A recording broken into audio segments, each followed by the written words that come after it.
we're running the Speakers Forum. We've got a few speakers. The first one is named Vit. People can come up and speak about all sorts of topics.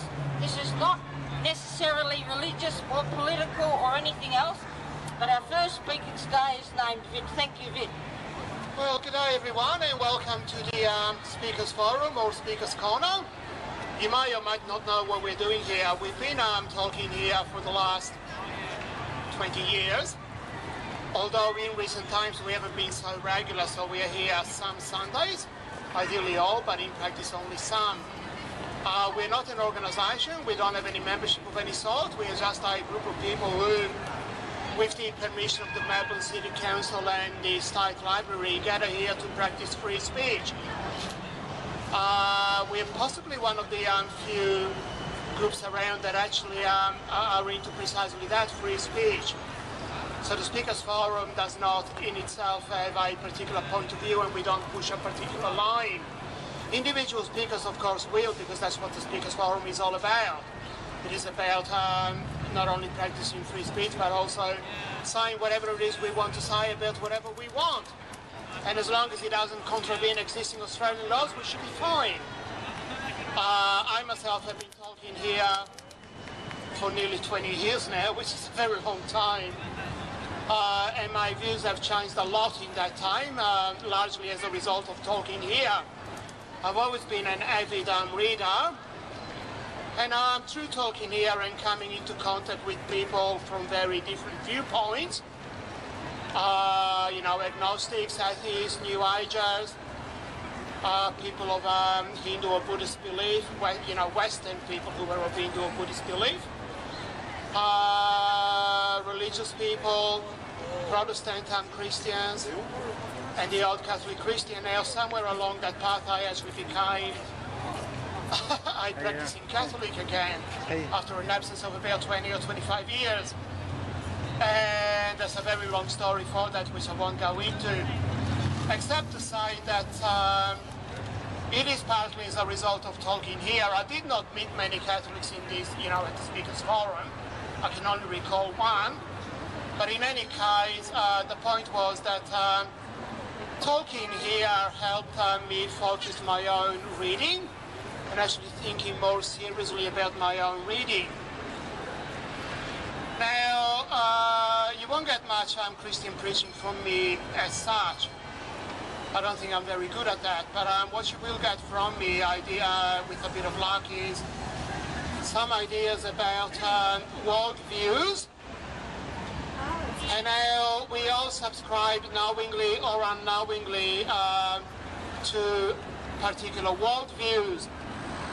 And you will hear how the mainstream secular worldview has a bit of a blind spot when it comes to religion in general, and especially when it comes to Christianity. What am I talking about here? Well, first of all, there is, I believe, among many people, especially a particular kind of atheist, there's a belief that science and religion are necessarily in conflict with each other. Really? Well, let's just say maybe, insofar as I can't know everything, therefore I could be wrong, but I very much doubt it. Basically, you will find, and I saw one just earlier on this week, books that claim to promote what they claim is a scientific point of view, which they claim is in conflict against religion. I've yet to read that book, but I must get around to reading something like that.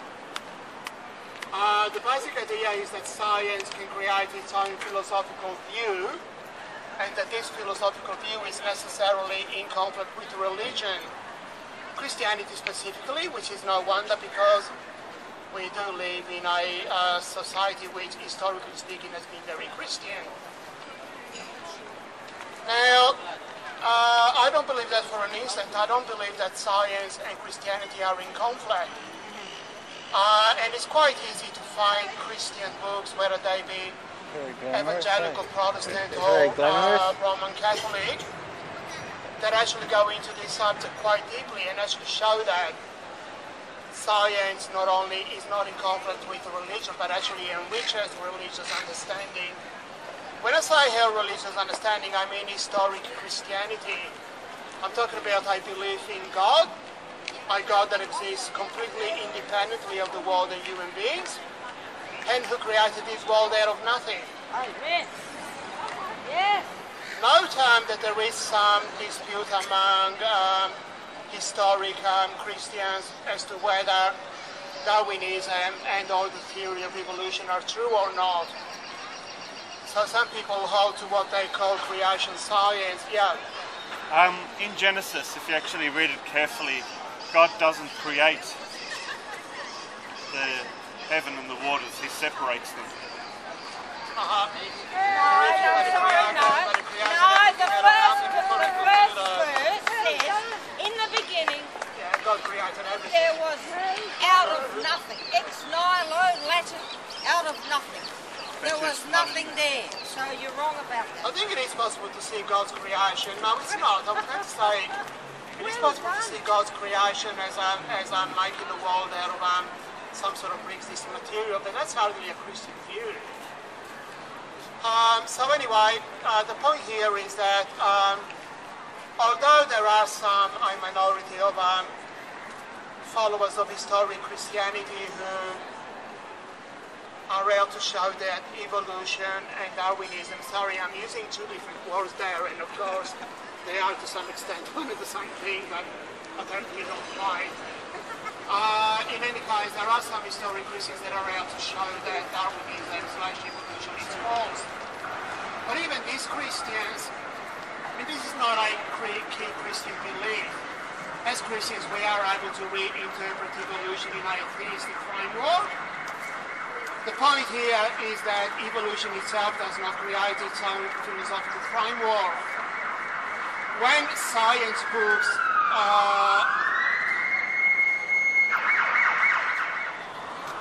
when popular science books talk about a scientific worldview as being as negating the Christian point of view, they are essentially pushing a particular modern type of Western philosophy. They might not tell you that. They might claim that they are basing their ideas squarely on the facts of science. And this we very much question that. We simply do not believe that scientific fact is by itself and in itself against historic Christian belief. So I can't show you that in this talk. There simply is no time, and my reading hasn't gone far enough into it as yet.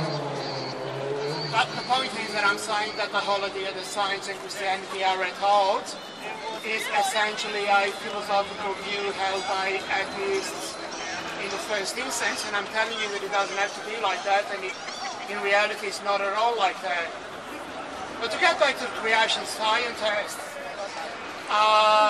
atheist scientists are quite correct in saying that creation science is not a science. The reason is that God is not a scientific hypothesis that can be tested by science. That's true. I've got no problem with that. In reality, what the creation scientists are doing is trying to fit the facts into the literal biblical framework. Now, as a Christian, I am not actually bound to believe in creation in 7 literal days. I can, I may, but I'm not bound to that. It's only 6 days. Correct, 6. But I'm not bound to believe in that as a Christian. I am bound to believe in creation out of nothing.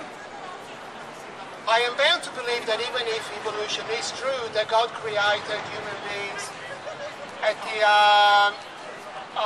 soul level, you know, our immortal soul, concurrently with the first human being, true human being, having come into existence through evolution. So what we are arguing here is that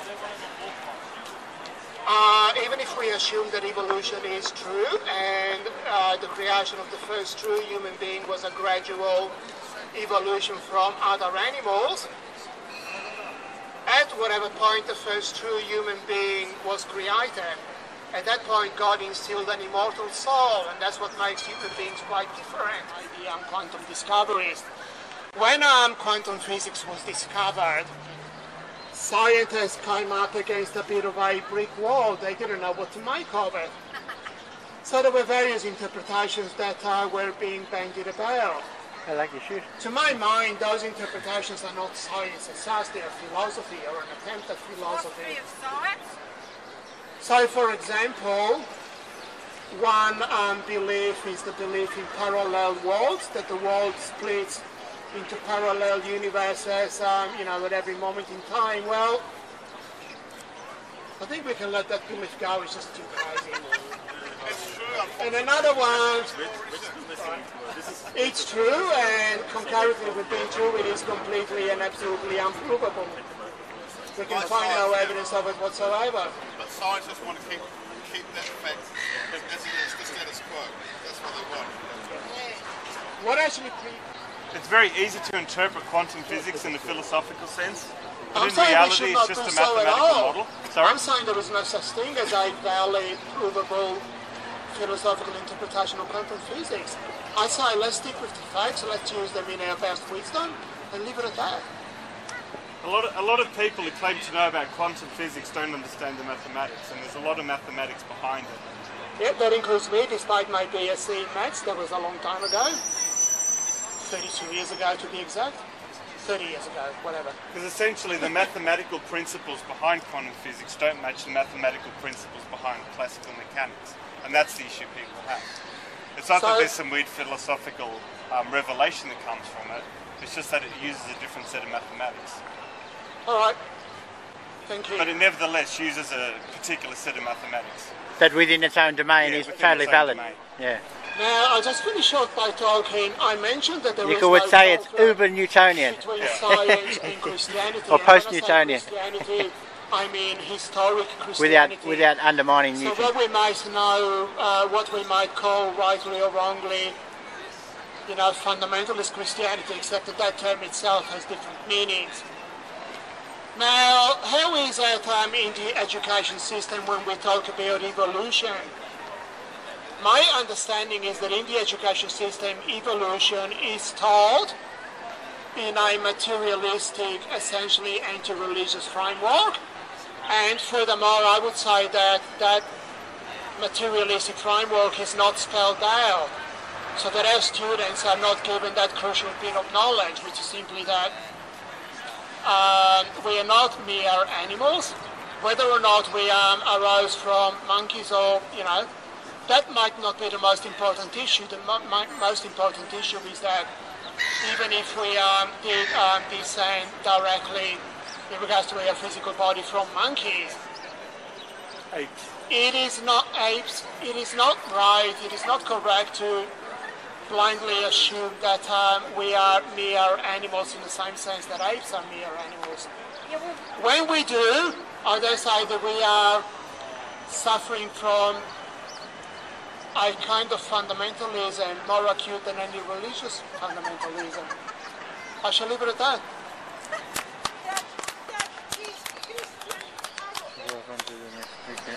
Keep going.